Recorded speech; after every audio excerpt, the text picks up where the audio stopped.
The Cleveland defense sacked Russell Wilson 4 times for a loss of 22 yards. Wilson, 21 of 28 passing, 270 yards, 1 touchdown. Jameis Winston, 18 of 27, 219 yards, no touchdowns, 1 interception. Nick Chubb rushed for 2 scores. Winston ran for another. It was a snowy night in Cleveland with near whiteout conditions at times. The result delivers a hit to the Steelers' chances of winning the AFC North. With 6 games to go, the 7-4 Ravens are right behind them. Men's Top 25 Hoops Thursday, double overtime. Number 13 Baylor outlasted number 22 St. John's 99-98. Number 11 Tennessee over Virginia 64-42. Number 16 Indiana beat UNC Greensboro 69-58. Bundle auto and home, renters or condo, and save with Progressive. That's the SportsGrid Sports Flash. I'm Chuck Sanders. Check, check, and check. That's the sound of me getting a jump start on my holiday list. But I can't take all the credit. Kohl's makes it too easy. I got my daughter a mini instant camera, my husband his favorite cologne, my sister Koolaburra by UGG slippers, and that's just the beginning. Then I got 20% off some of my other gifts. Yep, it doesn't get better than Kohl's. Select styles. Offer valid through November 23rd. Coupons do not apply to Tech, Sephora at Kohl's, and Koolaburra by UGG. Some exclusions apply. See store or Kohl's.com for details. I got a line. He got a line. She got a line. We got 4 lines. Cricket Nation, Q finger guns, really easy, super stress-free. 5G so fast, like blazing fast. Games and memes, you'll have a blast. You can get fast 5G across 4 lines. You can get fast 5G across 4 lines. As we discuss, take it from us. We 4 are 1 Cricket Nation. And only $25 a line. Welcome to more lines. Welcome to Cricket Nation. Smile, you're on Cricket. Cricket 5G requires a compatible device. It's not available everywhere. Discount varies by line. Fees may apply. Terms and restrictions apply. See cricketwireless.com for details. No way football is played in the fall and winter because the hits don't hurt as much when you're numb. Get the lowdown on all the sports action coming up right here. It's smarter to be on SportsGrid. This is the SportsGrid Radio Network. You're listening to Football Full Circle with Scott Wetzel and Ben Stevens. Live right here on a Football Friday on Football Full Circle. It is FFC, all a part of the SportsGrid Radio Network and Sirius XM Channel 159. He is Scott Wetzel. I am Ben Stevens. There is so much to get to here on this Football Friday in our next hour up until 1 p.m. Eastern Time. Each and every Football Friday, it is our charge and our duty to preview every single game on that given week's NFL Sunday slate. We will do that for week number 12. It kicked off last night in snowy Cleveland, Ohio, in an AFC North battle where the Browns like to keep playing spoiler to their divisional foes, Scott. But before we even react to Thursday night, what it means for the AFC, and the preview of every game on a Sunday slate in week number 12, some breaking news in the last 25 minutes or so out of the New York Giants. It has been a story all week long. Daniel Jones benched. Daniel Jones, not just backup quarterback, but QB number 4. Daniel Jones at practice on the scout team, working as a safety. And Scott, in the last half an hour, the final bit of breaking news. The New York Giants have released Daniel Jones. John Mara, the owner, of course, of this Giants organization, releasing a statement just about 15 minutes ago saying that he and Daniel Jones and the Giants organization mutually agreed it was best for all parties to part ways right now. Scott, I wasn't overly shocked to see Daniel Jones ride the pine for the rest of the year, given the guaranteed money in the injury component of his contract. I am a little bit surprised here entering week 12, the Giants have cut Daniel Jones. Yeah, I mean, listen, what was he going to do, Ben, realistically, right? You have a competent quarterback behind Tommy DeVito and Drew Lock, and if someone's going to get another opportunity, if DeVito doesn't do well, you would think it would be Drew Lock. So realistically, you know, he did probably play his last game. Then you find out he's got the clause in his contract. Although reading the reports, you know, yesterday he said he went to Giants management and was willing to negotiate that. Now, does that mean he was supposed to make $23 million next year guaranteed if he got hurt this year? So was he going to take $5 million off of that? Was he going to take all $23 million off of that? Who knows? But the Giants would have been on the hook. So at this point, you know, what's the point? You know, why have him around? You know, now you can start throwing out some teams, i.e. maybe the Dallas Cowboys, that some team would pick this guy up and throw him in there. I mean, I don't know why, but, he's got to be better than Cooper Rush, right, from what we've seen out of him, if the Dallas Cowboys still think they want to win football games at this point. But he is ultimately gone. Not surprising when you consider his press conference yesterday. It looked like he knew yesterday. I don't know if he did or not, whether he actually knew he was going to be cut or just he knew he wasn't going to play anymore. But, the writing was on the wall certainly yesterday listening to him talk.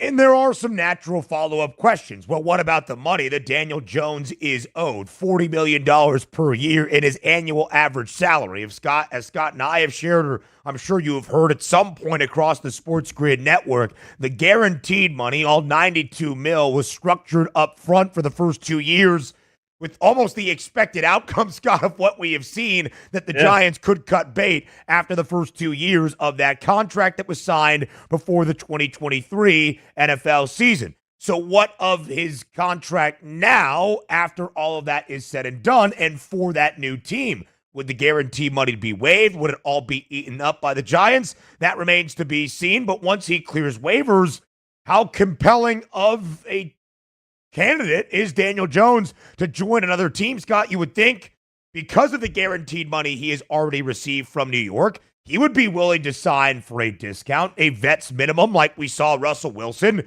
head to the Steelers this offseason. Would it be a long-term deal to be now a career backup for a team that could be in contention and would want that reliable experience? Would he go somewhere like Dallas to try to be a Band-Aid for the remainder of the 7 weeks of this NFL regular season? Do the Cowboys even want to keep winning football games knowing that Dak Prescott will be back in 2025? Scott, it is the humorous joke, though, that has already been made by many, myself included, that the Cowboys do have a chance to do a very funny and comical thing, to sign Daniel Jones after he clears waivers this weekend, to have him start against the Giants on Thanksgiving at the Star. It really would. It would be, and no matter who signs them, if they're a bad team, they start winning games. What's the point, right? Right. You're only going to ruin your draft. It's only a matter of time, Ben, where the NFL goes to the NHL and the NBA route and starts putting these teams into a basket. You'll figure out some formula, but to go just by record, there's just no incentive for the Giants to win. There's no incentive for the Dallas Cowboys to win. And I think eventually the NFL is going to join those other leagues and just say, you make the playoffs, great. If you don't, you put it into a basket and we'll figure out who's the number 1, number 2, number 3 overall pick. But how about San Francisco? We'll get into it, I'm sure, here when we break down the game. Brock Purdy, sore arm, might not play, probably will, but, there's certainly some concern in San Francisco.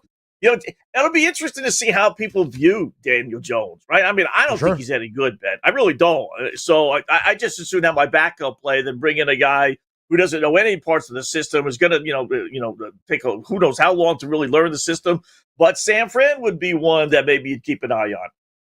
Yeah, it is really interesting, Scott. There's a couple of teams that are middling around contention, right? The 49ers being that. Brock Purdy, a limited participant at practice on Thursday.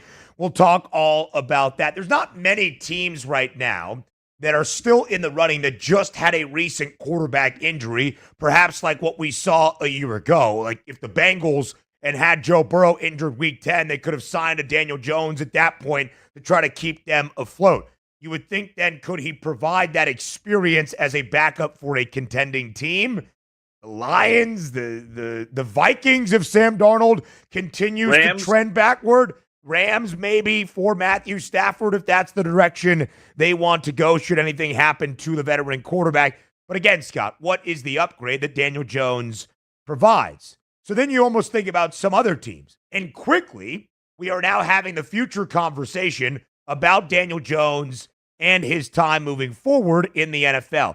On Tuesday on the early line, Joe Ranieri and I had this kind of debate. Buy or sell was the question. Daniel Jones will never start another game in the NFL. We both sold that notion because of what we have seen, the rejuvenation, the renaissance of quarterbacks' careers in the last 2-3 years. Baker Mayfield, Sam Darnold, other quarterbacks of the sort who have gone to a different situation, figured something out, and get another payday, whether it's through injury to become the starter or just they end up having more success than in the original situation of which they were drafted. And Scott, to your point, now it's the conversation of how does the NFL truly view Daniel Jones? Is he just going to be a backup or somebody battling for quarterback number 2 the rest of his career? Does somebody think he has enough experience that should anything happen to their starter, he could step up and in and keep the train afloat? Yeah. You want to have some fun with this? We got a story yesterday, 2 days ago, realistically, about how the New York Jets owner wanted to bench Aaron Rodgers. I mean, is that crazy enough to think, hey, you're already here at our stadium? Why not give you a crack? Because clearly they have no ties to Aaron Rodgers. I don't think he's going to be a New York Jet next season. That would be kind of goofy. Or do you have a team, like the Las Vegas Raiders? I mean, Gardner Minshew's not the answer, right? Aiden O'Connell's not the answer. Do these teams, that's what I talked about before, do these teams really want to win games at this point? Does Dallas want to win games? Daniel Jones isn't good, Ben, but he's probably better than Cooper Rush, right? He's probably better than Gardner Minshew, or at least deserving a shot. Do those teams want to bring him in and actually take the chance of winning games at this point? Yeah, that's the question, Scott. How much do you want to add Daniel Jones to maybe make your chances of winning games improve? Another team that I think could be floated, the Miami Dolphins, right? With the injury uncertainty around Tua Tagovailoa. We have seen what happens when they don't have a consistent backup. And had they, in the stretch where Tua was on injured reserve, they probably wouldn't be 2 games below 500, scratching and clawing, trying to get back into AFC playoff consideration. So, Scott, speaking of the AFC, we'll talk Thursday Night Football, its impact on the conference, and then we'll move forward to the Sunday slate preview up next on Football Full Circle. Fall is coming. Don't look like an idiot at work. Know your stuff. Football and everything else. It's smarter to be on SportsGrid. This is the SportsGrid Radio Network.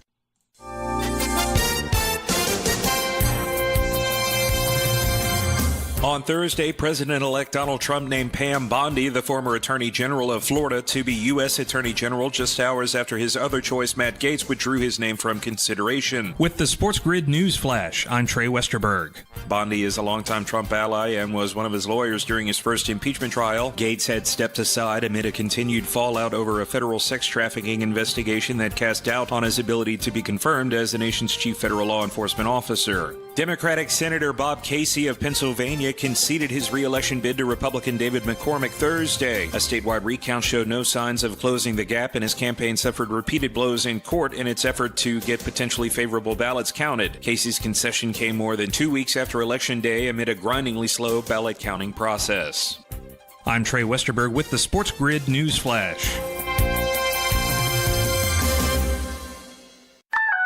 I got a line. He got a line. She got a line. We got 4 lines. Cricket Nation, Q finger guns, really easy, super stress-free. 5G so fast, like blazing fast. Games and memes, you'll have a blast. You can get fast 5G across 4 lines. You can get fast 5G across 4 lines. As we discuss, take it from us. We 4 are 1 Cricket Nation. And only $25 a line. Welcome to more lines. Welcome to Cricket Nation. Smile, you're on Cricket. Cricket 5G requires a compatible device and is not available everywhere. Discount varies by line. Fees may apply. Terms and restrictions apply. See cricketwireless.com for details. Not sure how much you know about Progressive Insurance. You may know us for insuring your home and auto. You may know a couple of our commercials. But what you may not know is that since 2013, Progressive has been honoring veterans with vehicle donations through the annual Keys to Progress Veteran Vehicle Giveaway Program, giving back to those who gave so much. Now, you probably didn't wake up today saying, I really wish I knew more about Progressive Insurance, but this seemed like the type of thing people wouldn't mind hearing about. Find out more about how we're dedicated to our customers and communities at Progressive.com. Progressive Casualty Insurance Company and Affiliates. Fall is almost here. It's time to stow the lawnmower and get ready for all that glorious action coming your way. Stay tuned to SportsGrid for all the strategies, angles, and info you need to get the winning edge. This is the SportsGrid Radio Network.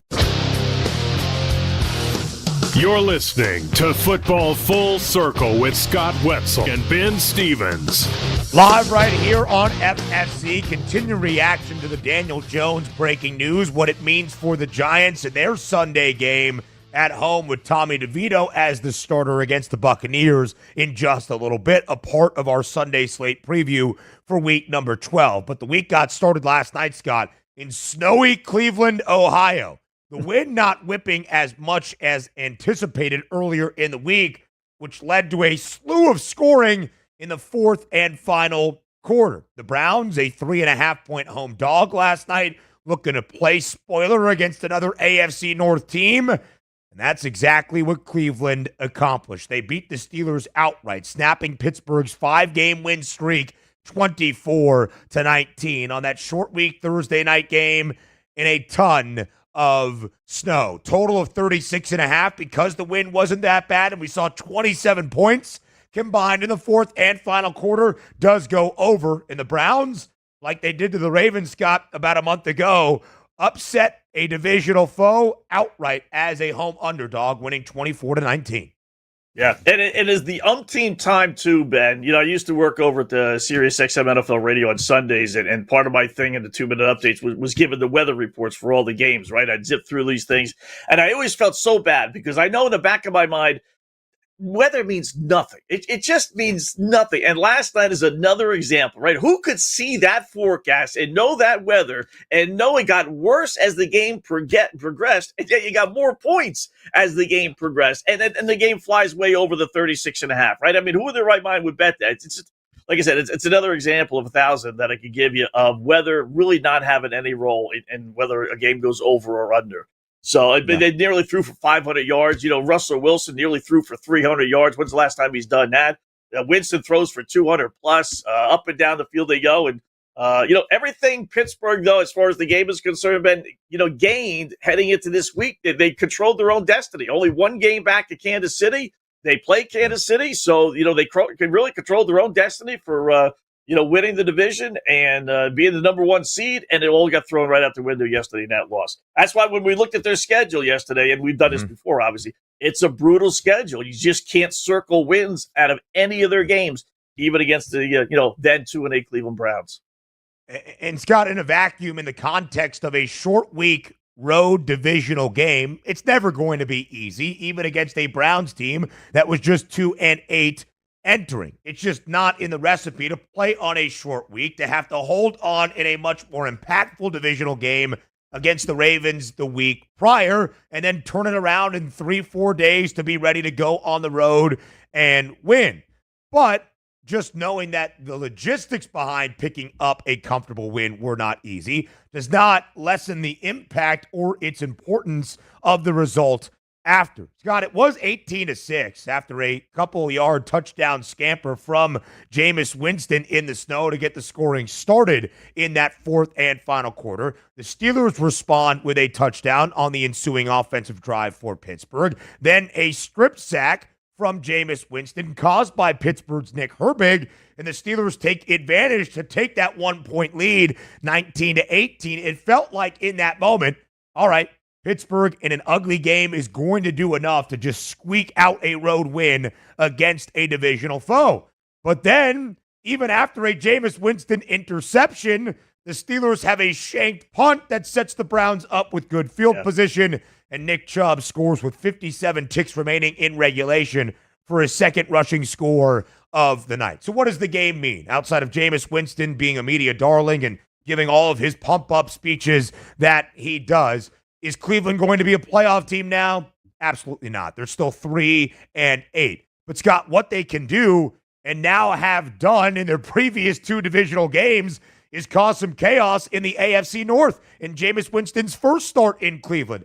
They beat the Ravens outright as a touchdown underdog, snapping a Ravens 5-game win streak. Last night, 3.5-point home underdog against Pittsburgh. They snapped the Steelers' 5-game win streak. They win outright as an underdog. Some teams just like to spoil that of their friends/enemies/closest colleagues, if you want to call them that, in the AFC North. And that's what the Browns have done here twice in the last month. Yeah, and yet then they can't beat the Saints. Last week they lose by 20 plus. If you beat the Saints, all of a sudden now maybe you got some hope. Just from the strategic standpoint in the game, Ben, I'm not surprised Michaels and Herbstreit didn't bring this up. Those two, to me, are just two of the worst. Michaels is the Hall of Famer, obviously, but Herbstreit is just the worst. But, twice, end the first half, and then at the end of the game, Mike Tomlin had a timeout left. And about minute 15, minute 20 left on the clock. And he doesn't use his last timeout. Lets Cleveland run the play down. They end up scoring on the drive, and they have less than a minute left with the football. If they call a timeout there and Cleveland scores on its next play, as they did, Then you got a minute 15 or so left, and you got time to do something. I've always said, throw the time out there on defense because you can't control the clock. You can control the clock on offense. You can spike the football. You can go out of bounds. I know it's always, and he did the same thing at the end of the first half. Same exact thing. About a minute 15 left. He was trying to use his timeouts to get the ball back because he knew Cleveland was going to get the ball first to start the third quarter. And he had one in his pocket, and he let the clock roll all the way down to 35 seconds or so. I don't know. Listen, it's Mike Tomlin. I love Mike Tomlin, one of the all-time greatest, right? But I would have used, and I thought it was worthy of the discussion on TV. And again, the guys didn't bring it up. But, maybe they would have had a better scenario with a minute 15 left or a minute 10 left. With no, I'd rather have a minute 10, minute 15 with no timeouts versus 40 seconds with one timeout. Especially knowing, Scott, that you have the best kicker in the NFL this year who has missed two field goals from 58 and 62 yards, respectively. And they did use a timeout with just about a minute and a half left to stop the clock prior to 3rd and 7 when the Browns just ran it up the gut for a yard, seemingly conceding a field goal. And then they just let the clock wind from there. To your point, it was a little bit peculiar. We'll talk a little bit more about this on the other side, Scott. But again, just because it's a short week loss to a divisional foe does not mean it lessens the impact. The Steelers entered 8-2 with a game-and-a-half lead in the AFC North. They're still in front by a full game over Baltimore. But, Scott, they entered Week 12 as the favorite. They are no longer the odds-on favorite in the AFC North, according to the odds makers. We'll discuss why up next.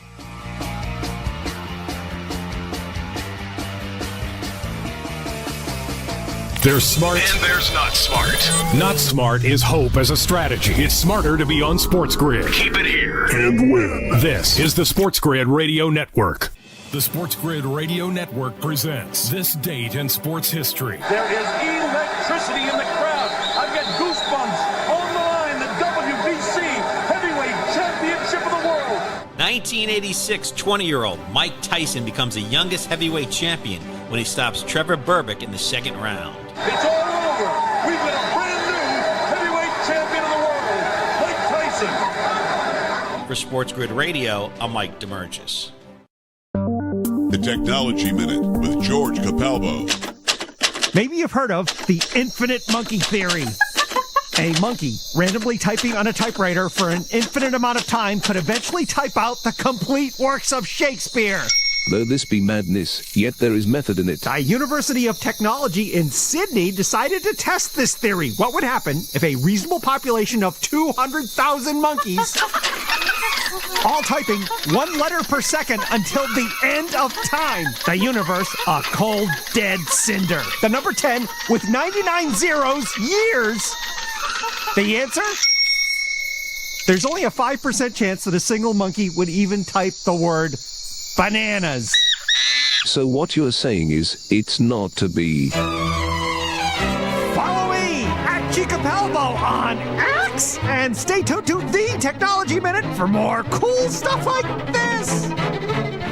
The early line. The Denver Broncos, sometimes you want to show what a team is made of. And this is why Sean Payton is a great coach. You lose in devastating fashion this week. You get home and absolutely play probably your best football game of the season. That shows you a guy that's won a Super Bowl before and has the ear of that locker room and understands, like, hey, we let one slip away. Let's not let two games slip away. They were fantastic. Credit to that locker room and the head coach. It's the early line with Ben Stevens and Donnie Rightside. Weekdays, 8 a.m. Eastern, 5 Pacific on the SportsGrid Radio Network. Wherever you go, there you are.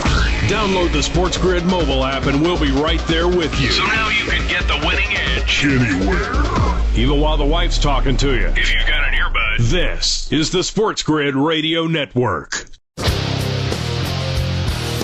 You're listening to Football Full Circle with Scott Wetzel and Ben Stevens. Live right here on FFC. So, Scott, the Pittsburgh Steelers see their 5-game win streak snap last night in Cleveland, losing outright as more than a field goal road favorite. Again, losing on a short week with a quick turnaround on the road against the divisional foe. It's not the craziest thing that has ever happened in the NFL, but it does really hurt Pittsburgh's outlook, at least according to the odds makers. The Steelers entered last night minus 160 to win the AFC North. They are no longer the favorites. They are no longer in minus money. That is Baltimore, despite trailing Pittsburgh by a full game, and at the moment, not having the head-to-head tiebreaker against the Steelers. These two still have one more game together. That will be week number 16 against one another in the Charm City. So, Scott, the Steelers now fall to the second best price to win the AFC North. The Ravens at minus 155. Is that market movement justified? Well, that's a big movement, right? I mean, I didn't think Pittsburgh deserved to be minus 160, and I don't think Baltimore now deserves to be almost minus 160. But I will say, Pittsburgh had a chance. Like, when you look at the games, all right, we got 2-8 Cleveland. You have the Chargers on the road Monday night in the Harbaugh Bowl. Boy, we could walk out of this weekend with a 2.5 game lead and the head-to-head advantage at this point, almost a stranglehold on the division. Whereas now, they went from that opportunity to now being the second choice with the boys in Vegas. I wouldn't be laying the minus 155. Listen, they could easily lose, and then if that's the case, it's a wash, and there's one less week for the Ravens to make up 1.5 games. So I would not be laying. If anything, I would take a flyer on Pittsburgh right now and hope the Chargers beat the Ravens. Yeah, and Scott, the thing about it still, again, Pittsburgh still has that game lead in the AFC North. Baltimore has played 4 AFC North games. They're 2-2. A loss to the Steelers, a loss to the Browns, a sweep of the Bengals. The Steelers still have their 4 remaining divisional games. In fact, they will get a mini bye. They will head to Cincinnati. The Bengals are a slight favorite. Before seeing the Browns again, there's a lot to be left here in this division for the Pittsburgh Steelers. Scott, when you look at where this stands from the odds component, I think we could take it even a step further. There was some, I would say, hesitation looking at an 8-2 Steelers team hunting down that number 1 overall seed on top of Baltimore in the AFC North from really understanding what the ceiling was of the Steelers this year. Plus 950 entering the game to win the AFC. Now a 13-1 number. Add on $3.50 because, Scott, we know Mike Tomlin wins football games. We know the Steelers are not a losing football organization. We know they can make the postseason. But can they do anything beyond that? They have not qualified for an AFC championship game since 2016. But there was some growing optimism that this year's Pittsburgh team and that 8-2 start and the 5 consecutive wins, they could really challenge for a conference crown in the AFC. Does last night's loss in Cleveland change how you view Pittsburgh at all?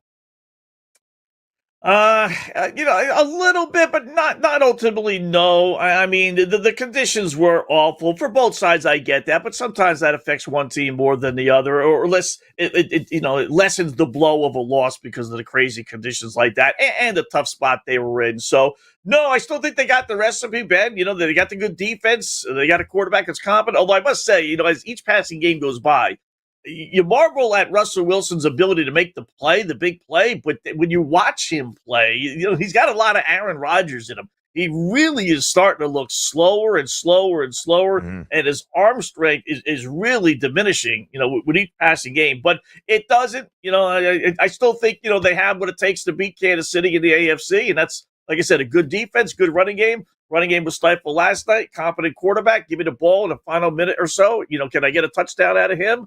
We didn't last night, but, so no, I would say no. I will throw this out there. The team that's, sitting there, I keep on going to the well, but I don't know when I'm going to learn my lesson, but there's Cincinnati, we got, the Pittsburgh Steelers losing. Maybe Baltimore can lose Monday night. And now there's Cincinnati in a bye week picking up ground on both teams and just, get that much closer to a possible playoff spot. And then if we get them in the playoffs, they'll be as dangerous as anybody.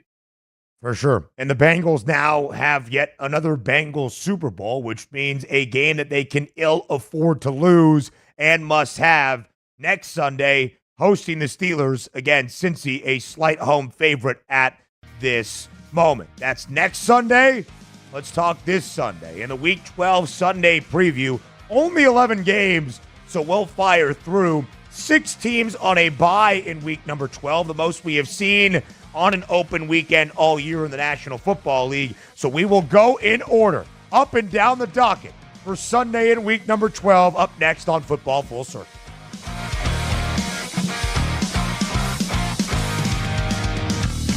The winning edge. You've got it. But not everybody has it, because not everybody listens to us. But we're working on that. This is the SportsGrid Radio Network.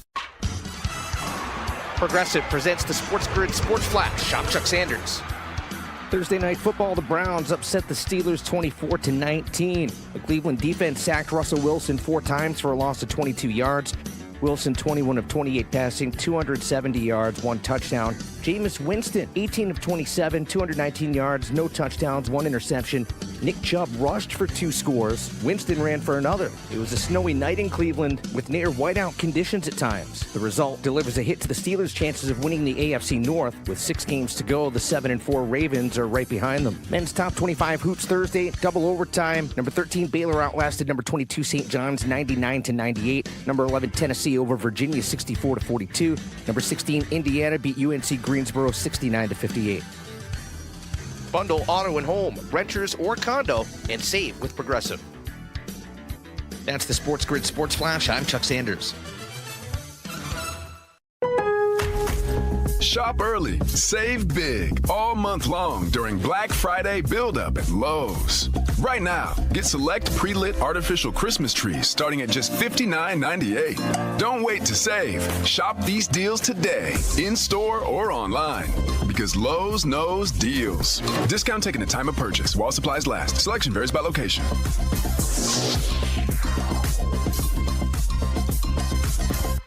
Finding the perfect gifts for everyone on your list takes time, and the holidays can get a little busy. So let Macy's help you get a jump on your shopping with our Black Friday sale happening right now. It's your chance to find the best deals on the best gifts before the holiday rush, like cozy puffers and coats and more of the season's best styles. So get your gifts at Macy's now, and when you're cool, calm, and collected during holiday crunch time, you'll have yourself and Macy's to thank. Savings off already reduced prices. Exclusions apply.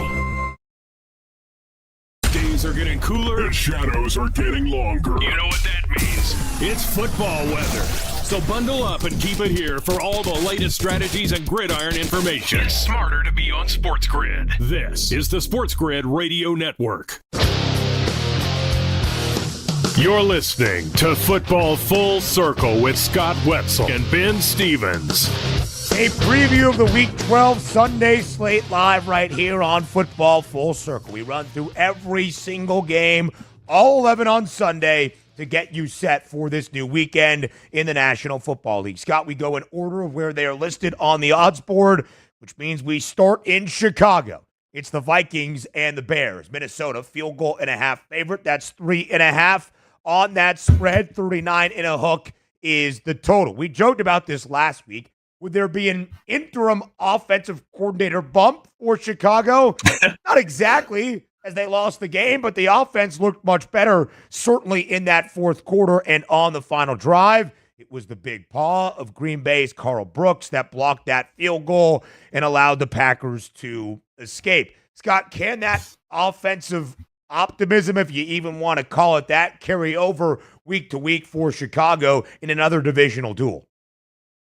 Yeah, I would say no myself. How about the Bears? 1-7 straight up, 1-6-1 against the spread after facing their rival Green Bay Packers. You see a lot of that stuff in college football, not so much in the NFL, but it works out with the Bears. Home divisional underdogs. They did cover last night with Cleveland, right? But over the last 2 seasons, believe it or not, home division dogs, 27, 36-3 against the spread. So they do not cover. For whatever reason. Sam Darnold is a 3-point favorite or more, basically 500, 6-5 straight up, 4-7 though, only against the spread. That hook to me makes it appealing for the Chicago Bears. Yeah. I wouldn't be playing Minnesota. I would lean towards Chicago if I had to, but I don't think I necessarily would. Maybe the over 36.5. Check the weather. Obviously, it's Chicago, not that far from Cleveland. Right. If it was that bad in Cleveland last night, figure out what it's going to be on Sunday. Although we just got through saying weather means nothing. So, but maybe over 36.5. Minnesota, who this year is, of course, an 8-2 football team, started 5-0, dropped 2 straight, now won 3 in a row. Has covered in 7 of 8 victories, and not only covering in 7 of 8, but under in 7 of 8 as well. The Bears have dropped 4 straight games. They have gone under in all 4 of those. The Bears have not been a great underdog this year, 2-5 against the spread, but of Chicago's 4 wins, 3 at Soldier Field, 1 in London. So again, not a true road game in that essence of their 2 covers as an underdog. Last week against the Packers at home, in London winning outright as a slight underdog against Jacksonville. If there was ever a week for Chicago to show they have a little bit, it would be getting 3.5 against the Vikings. Scott, again, I have more concerns about Matt Eberflus in the direction of this football team outside of Thomas Brown calling a good game offensively. We talked about Daniel Jones and the big breaking news to start off this Football Friday, released by the New York Giants. We knew he wasn't playing on Sunday. Tommy DeVito back as the starter for the G-Men. New York, 5.5-point home dog in East Rutherford inside MetLife against Tampa Bay. The Bucs and the Giants both off a bye. Tampa has dropped 4 straight games. Injuries have defined their season, unfortunately. But some good news for the Buccaneers, Scott. Mike Evans, full participant at practice yesterday for Tampa. Will Tommy Cutlets continue to provide the spark for New York? Might the Buccaneers right the ship in MetLife? Yeah, we forget that Tommy DeVito 3-3 last year. So maybe this isn't so much of a downgraded quarterback, although, maybe he gets exposed this week. This is probably the last thing he really wanted. He could probably live off what he did last year for a couple of seasons, right? If he goes 0-7 down the stretch here, that might be the end of Tommy DeVito's NFL career. But 3-3 straight up against the spread, including 2-0 at home. Tampa Bay 10-2 against the spread, their last 12 road games, although most of those as an underdog. Here, they're a solid favorite. Maybe the under the way to go, Ben. We got a double bye team, right? Giants coming off a bye, Tampa Bay coming off a bye. In that scenario, 21-11 under, last 32. So not comfortable laying 5.5 with Tampa Bay.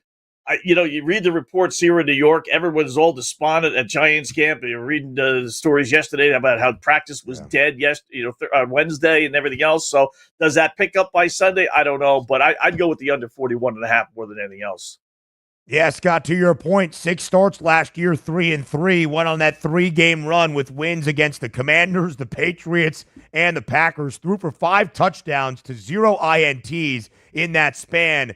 And then he dropped the final 2 games that he started where some of that Cutlets magic ran out against the Saints and the Eagles. Did not throw a touchdown in either of those 2 losses. You do wonder in a spot like this, is the book now out on a guy in Tommy DeVito that most of the NFL did not really understand last year now that we have seen some regression?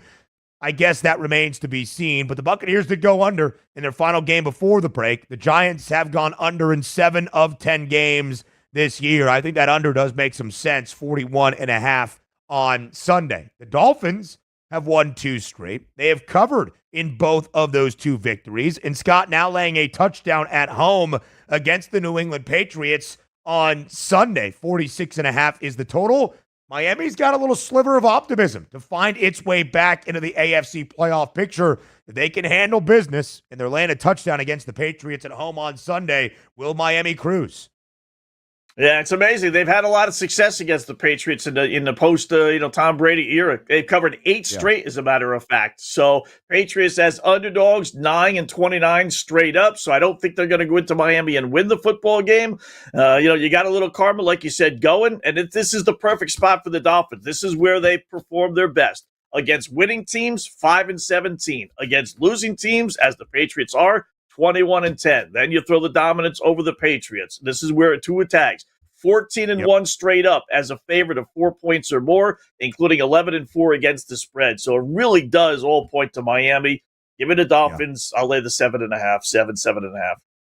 The Dolphins are a decisive team when expected to beat an inferior opponent. To add on to Scott's points, 13-4 straight up as a favorite since the start of last year, 11-6 against the spread. Tyreek Hill to score a touchdown, plus 105. He has now scored in 2 straight. The offense has looked so much better with Tua Tagovailoa in his 4 games since returning to the IR. I'm surprised that number hasn't tricked in to minus money like we saw it for a good majority of last season. So take advantage of a plus money price on Tyreek Hill to find pay dirt while you can. It's got a lot of hefty spreads on this NFL Week 12 Sunday slate. Dolphins laying a touchdown could be a good teaser spot in that 6-point teaser. Maybe the same story for the Texans hosting the Titans in Houston on Sunday. 7 2.5-point spread in favor of the Texans. Total at 40.5. How comfortable will this game be for Houston on Sunday? Yeah, I'm surprised the number's not a little bit bigger, but maybe it's just C.J. Stroud's numbers as a favorite, which aren't good. Terrific as an underdog, at least not covering the spread, 6-9. But boy, Tennessee stinks, man. They have the worst spread record going back to 2 years ago of any teams. 9-23-2 against the spread last 2.5 years. Now they're going to go on the road. Houston, not great against Dallas. You think they're going to pick up on that? They're 6-4 or 7-4. Laying, basically a touchdown and a half. But Will Levis, you want to bet the Tennessee? You're not comfortable betting the game itself, 7.5? How about this? First half, 9-7 against the spread, not bad. 3-13 are the Titans with Will Levis in the second half. You get yourself a little bit of a discount. So that it shows that he can be competitive for a little while first half, but not second half. Houston, if you're into the halftime lines, how about this one? 10-1 against the spread first half, but only 2-9 against the spread second half. So it is kind of quirky there. But they've led by 10. They've led at the half, has Houston, because of that. 10 football games, 10 games this year. So give me the Texans. Great, you mentioned great teaser play. Get it down to 1.5. Put them in a 2-team tease with the Dolphins. And how's that going to lose? Yeah, and Scott, I think it's really interesting as well because the Titans, as you shared, not a good cover team, just 1-9 against the spread this year. They're just 2-8 straight up, which means they have not covered in any of their 8 losses this season. Thus, even better teaser reasons because you're basically taking the Houston Texans to a pick'em, and if they win, the Titans are going to struggle to cover that spread. More from Sunday. We continue our previews next. Yeah, it's getting cooler. Football weather is here. Stay tuned for all the latest odds, strategies, and info. It's smarter to be on SportsGrid. This is the SportsGrid Radio Network.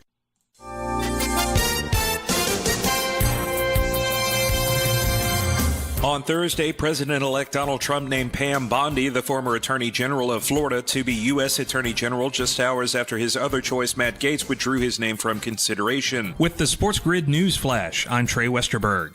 Bondi is a longtime Trump ally and was one of his lawyers during his first impeachment trial. Gaetz had stepped aside amid a continued fallout over a federal sex trafficking investigation that cast doubt on his ability to be confirmed as the nation's chief federal law enforcement officer. Democratic Senator Bob Casey of Pennsylvania conceded his re-election bid to Republican David McCormick Thursday. A statewide recount showed no signs of closing the gap, and his campaign suffered repeated blows in court in its effort to get potentially favorable ballots counted. Casey's concession came more than 2 weeks after Election Day amid a grindingly slow ballot counting process. I'm Trey Westerberg with the SportsGrid News Flash. Finding the perfect gifts for everyone on your list takes time, and the holidays can get a little busy. So let Macy's help you get a jump on your shopping with our Black Friday sale happening right now. It's your chance to find the best deals on the best gifts before the holiday rush, like cozy puffers and coats and more of the season's best styles. So get your gifts at Macy's now, and when you're cool, calm, and collected during holiday crunch time, you'll have yourself and Macy's to thank. Savings off already reduced prices. Exclusions apply. Oh no, my phone. Hear that? It's the sound of a skater dropping her phone and smashing it on the ice. Yep, it's definitely broken. But at Verizon, we got you. Black Friday starts now. Trade in any phone, any condition from one of our top brands and get a new Samsung Galaxy S24 Plus on Unlimited Ultimate and Watch 7 and Tab S9 FE 5G. That's up to $1,900 in value. So you'll save big on 3 great gifts. Hurry into Verizon this Black Friday. Service plan required for watch and tablet. Up to $1,900 value based on phone, watch, and tablet. Trade in and additional terms apply. See Verizon.com for details. Ask any player and they'll tell you any advantage is important. That's where we come in. SportsGrid delivers gaming strategies and analysis 7 days a week. The winning edge. It's your advantage to more winning more often. This is the SportsGrid Radio Network. You're listening to Football Full Circle with Scott Wetzel and Ben Stevens. We continue our preview and our breakdown for the Sunday slate in week number 12. Scott, 3 consecutive games in division where the home team is laying at least a touchdown, but not just one score. Let's make it 2. 10.5 in favor of the Commanders against the Cowboys on Sunday in Landover. 44.5 is that total. Again, Scott, we reacted to Monday night in Dallas. Cooper Rush and the Cowboys losing by 24 at home against the Texans. And I think both the assessments that we took away was, I'm not exactly sure how you can look at what you have seen out of Dallas with Cooper Rush or really all of this year and expect them to even keep games close or competitive. Can they at least keep it into single digits against the Commanders on Sunday afternoon? Yeah. All right, let's go first things first, right? Can Dallas win the game, we say? How about this? Mike McCarthy, 0-12 straight up in his coaching career as an underdog of more than 7 points. 7 points or more, 2-18 straight up, which is just amazing, right? So they're not going to win the football game. How about laying 10.5, though, you say, right? Can you possibly do that in a rivalry game? Just know 9 out of the last 10 meetings between these two teams decided by 10 points or more, including 28, 35, 20, 15, and 42 their last 5. So these games, great rivalry, but historically they've not been close. So go ahead and lay it. Dallas 2-13 against the spread. Their last 15 as an underdog. You want a goofy one? 1-9 against the spread in the third quarter. 6-21 their last 27 games. What does that tell you about Mike McCarthy's ability to motivate these guys after halftime, right? When they're 6-21 against the spread third quarter lines. So first time they've been a double-digit underdog in Washington since 2000, Ben. They haven't covered 6 in a row. They haven't failed to cover 7 in a row, Dallas, in 35 years. But you know what? All those numbers point to Washington. Give it to the Commanders, laying to 10.5. Yeah, and this Cowboys defense is bad, and it's 5-game losing skid, at least 27 points, 30-plus in 4 of the 5, 34 consecutively in the 2 games that Cooper Rush has started. Commanders team total 27.5 rather, and Dan Quinn probably pointing on the other sideline being like, hey, you guys got Mike Zimmer now, you miss me? And the answer to that would be yes. The Chiefs lost their first game of the season last week in Buffalo against the Bills. How much are they looking to bounce back by? Well, they're laying 10.5 on the road in Charlotte against the Panthers, who are, Scott, enjoying the fruits of a 2-game win streak for the first time since the middle of the 2022 NFL season. Carolina, off the bye, can they at least keep it competitive for a third straight week against KC? Yeah, underdog in 30 or 31? I've lost track now. 39 to 40, or it's 40 or 41. I forget games for Carolina. So this would be the bounce back spot, right? If Kansas City, it's tough laying double digits on the road. I will tell you, double digit favorites this year so far, undefeated, 6-0, 5-1 against the spread. Is that going to continue? You continue with that. Winners bet with streaks, losers bet against streaks. Or you say it's inevitable that a double-digit dog will win one of these games. I find it hard to believe this will be the one, Ben. Kansas City, 12-4-1 against the spread. Under, 21-10. But Mahomes on the road, 48-13 for his career. Isn't it amazing? I mean, some of the numbers you could put up there with Patrick Mahomes. This guy's only lost 13 road games in his entire career. 37-22 against the spread. Not that he's awful, at home, obviously, but that's a big number. But there's no way I would take Carolina. When this is 37-10, fourth quarter, you're kicking yourself when you're sitting there with your Carolina plus 11 ticket. So give me Kansas City. Chiefs team total also around 27 and a hook. Maybe KC, spurned by that loss, wants to light it up offensively in this spot. I will say, Scott, Carolina, of course, is not your best defense in the National Football League. They have been an underdog in every game since the start of last year. Make that 27 in a row. I'm sure it extends beyond that. 7-18-2 against the spread. They've not been a great cover team. They've won outright 5 times in the last 2 years, including each of the past 2 weeks, which tells you they've only covered twice in a loss in the last 2 years, and they have a lot of those losses. We shall see on Sunday. The Chiefs, by the way, a favorite of 6.5 points or more 5 times already this year, 1-4 against the spread. Of course, that was kind of the blemish for the Chiefs in the undefeated start, not really blowing teams out or winning decisively. We'll see about Sunday in Charlotte. The Lions, 7.5 point road favorite in Indianapolis against the Colts. Total 50.5. The best team in the NFL right now, that is Detroit. The best cover team we have seen around the National Football League in the last year, 2 years, 3.5 years with Dan Campbell. But Scott, to me, that seems to be a hefty price to pay / lay on the road in Indianapolis on Sunday. Yeah, they're starting to finally make you pay for all the success that Detroit has against the spread, right? As it becomes more and more noticeable and more people talk about it, the boys in Vegas just pump that up just a little bit more and more. Now you're laying over a touchdown. I'll say this about the Colts, it goes over a long span, 30 years, but 13-2 against the spread as home underdogs of 6 points or more as they are here. Anthony Richardson, all his faults, still learning, going through the ups and downs, right? Yeah. 8-3 against the spread his last 11 games, including 5 in a row. So that does tell you that they're capable of keeping this thing close. We've reiterated Detroit's numbers. I won't have to, pain you with those, but they are obviously great. I can't bet against Detroit. I just can't. Won't necessarily bet on them, but I would never bet against them. Maybe the over 50.5 if we can get an explosion, on the turf indoors, good weather, obviously.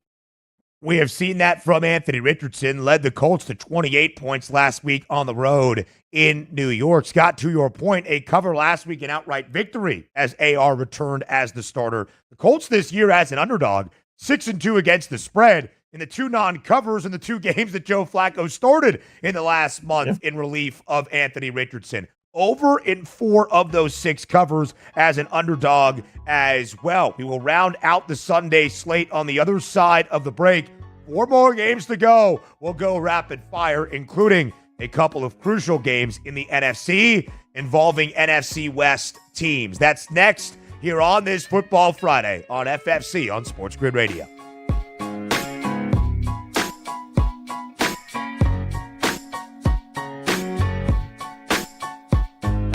The boys of summer become the champions of fall. The World Series is on its way. And SportsGrid brings you every angle. This is the SportsGrid Radio Network. SportsGrid TV and radio networks are the premier streaming video and audio channels dedicated to serving the sports wagering audience. Found on major smart TV platforms and streaming on SportsGrid Radio and Sirius XM Channel 159. SportsGrid's real-time data, expert commentary, and entertaining analysis transform viewers into informed sports enthusiasts. Our weekday radio lineup begins with the early line at 8 a.m. Eastern with Ben Stevens and Donnie Rightside. Donnie joins Kevin Walsh on Money Line at 11 a.m. Eastern, followed by Football Full Circle at noon Eastern. Kaplan and crew join the party at 1 p.m. Eastern, and Pharrell Coast to Coast keeps things rolling from 3 to 6 p.m. Eastern. Get in the mix with Kevin Walsh and Game Time Decisions at 6 p.m. Eastern. Evenings simmer with Carver and Lisi, then boils over with Gabe Moritzi on Sports Rage Late Night at 10 p.m. Eastern. To find out where to find SportsGrid that's best for you, go to sportsgrid.com. It's smarter to be on SportsGrid. How would you like to get high-speed internet for your home for less than $2 a day? That's right. For about $50 a month, you'll get lightning-fast internet. Are you paying less than $50 a month right now for your internet? Then call Whole Home Connect right now for blazing fast internet at $50 a month with no price increases, no hidden fees, no contracts, no upfront costs, no equipment fees. It's a great deal. And guess what? You can try it for 15 days. If you don't like it, you get your money back. But you're gonna love it, and you're gonna love the price. Internet for your home for $50 a month. That's less than $2 a day. Plus, no contracts, no upfront costs, no equipment fees, and our 15-day guarantee. Call now. 800-797-1292. 800-797-1292. 800-797-1292. That's 800-797-1292. Think of us as your cool roommate that has this innate gift of somehow always picking winners and never bugs you about doing the dishes or paying rent. Sports gaming strategies and information 24/7. Get the winning edge. This is the SportsGrid Radio Network. You're listening to Football Full Circle with Scott Wetzel and Ben Stevens. 4 more games to preview to wrap up the NFL Week 12 Sunday slate. Scott, let's start with an AFC West duel in Las Vegas. The Raiders, a 6.5-point home dog against the Denver Broncos. The Broncos a game above 500. If the season ended entering Week 12, Denver would be a playoff team. with a rookie quarterback in Bo Nix. And as a favorite, Scott, the Broncos have been really good. 4-0 against the spread. Can they keep the cover train rolling against the Raiders? Yeah, I kind of doubt it. Boy, Raiders have owned this series, Ben. Denver did beat them earlier this year, one of those 4 times that they were a favorite. But that snapped a streak of 8 straight Raider wins. Oakland, Las Vegas, the Raiders, 10-2. Yeah. Last 12 meetings straight up against Denver. You know what? This is the perfect storm for this line to be this high. You know, Denver played great against Atlanta. Raiders played awful against the Dolphins. I don't think the Broncos are that good. I don't think the Raiders are that bad. I like the Raiders in this football game, get nearly a touchdown. Give me some points as well in this 6-game skid for the Raiders. Over in 5 of 6, allowing at least 27 points in all 5 of those overs. Denver over in 3 of 4 as a favorite. The only game under was last week in Mile High, and it wasn't the Broncos' fault. They scored 38 points. Scott, now let's get to the NFC matchups that will dot the slate later on Sunday that are heavily impactful. The 49ers season defined sadly by injuries. That is the story once again entering Sunday's contest in Lambeau against the Packers. Brock Purdy, limited participant at practice on Thursday. George Kittle, who missed last week with a hamstring injury, says he's good to go. Nick Bosa listed as a game-time decision among a slew of important defensive injuries for the 49ers, which now sees Green Bay, Scott, hosting San Francisco as a 3-point home favorite. Total 46.5. What do you like? Yeah, I like Green Bay. I think the 49ers are done. You want to play a little prop? Jordan Love interception. He has won in 9 straight games. That's the current longest streak in the NFL. I can give you 1,000 numbers about Kyle Shanahan, but the bottom line is he's not good in key situations and close games down the stretch. 49ers, 13 losses in games leading by 10 points or more, most in the NFL. Brock Purdy, this will be if he does play first time he's been an underdog in a regular season game. He was in that Philadelphia playoff game in which he left in the first quarter with the injury. But, normally when McCaffrey and Debo start, they're good, 20-5, but it was 20-4 before last week. Now it's 20-5. Yeah. Give me Green Bay at home, laying 2.5.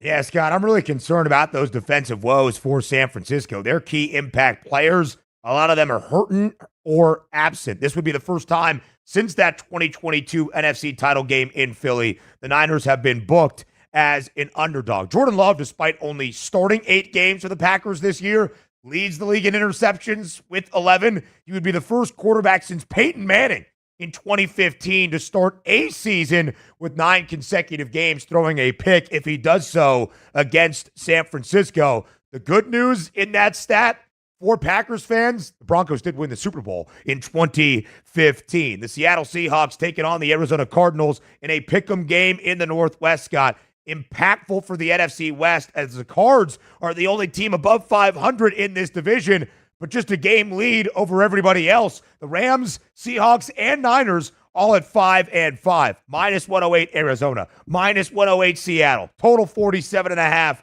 Who wins a pick'em game in the Pacific Northwest? I'm going Seattle because if Arizona were to win, they would really separate themselves from the rest of the pack with maybe San Fran losing to Green Bay and the Rams losing to Philadelphia. That's not going to happen, so Seattle wins the football game at home, Ben. I go under 47.5. Arizona really good defensively in this 4-game win streak, under in 3 of 4. The Seahawks started the year over in 5 of their first 6, now under in 4 straight. Sunday night in SoFi. The Eagles and the Rams, another one of those NFC West teams in Philadelphia, the hottest in the NFC, 6 consecutive victories. The Birds, a 2.5-point road favorite in Los Angeles. What gives on Sunday night? Yeah. Is A.J. Brown playing? If he does, I'm taking Philadelphia. They're 7-0 when he plays. When he doesn't, they're only 1-2, and they're average 30 points when he's in the lineup. The average only 17 when he's out. Little surprised that they're a road favorite here. I thought this would have been close to pick them. Maybe the Rams even laying 1.5. Jalen Hurts, not great on the road, but I'm still taking Philadelphia.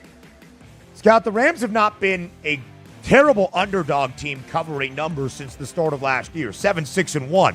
Profitable, but only 4 outright wins, and that's what LA really needs. The NFC West, though, more important for every team we just mentioned than maybe this interconference matchup on Sunday night. He's Scott Wetzel. I'm Ben Stevens. Have a great weekend, everybody. Football Full Circle returns on Monday. Now you've done it. You found the advantage for gaming, odds, and more. But we call it the winning edge for short. This is the SportsGrid Radio Network.